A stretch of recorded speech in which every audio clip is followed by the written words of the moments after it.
Basta con le cure palliative. Regione e Trenitalia devono trovare una soluzione efficace per garantire agli utenti della ferrovia in Veneto pari opportunità. I sindaci del Bellunese e dell'Alto Trevigiano, che lo scorso aprile hanno stretto un patto per affrontare unitariamente la situazione del trasporto ferroviario, sono sul piede di guerra.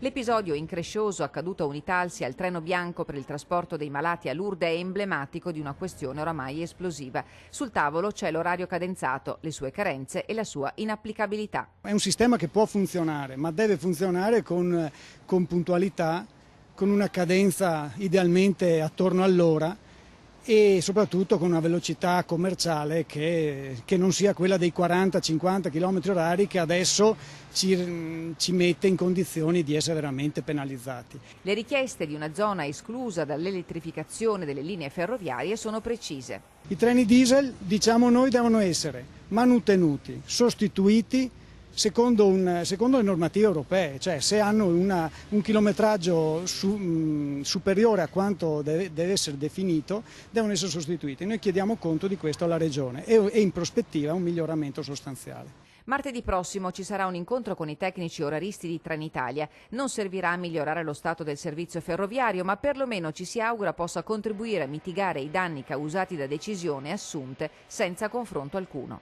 Vogliamo un cambio di passo della Regione che consideri il servizio trasporto pubblico ferroviario un modo per ridistribuire in qualche maniera i servizi, anche il reddito, anche la finanza, ai livelli che hanno più difficoltà in questo momento.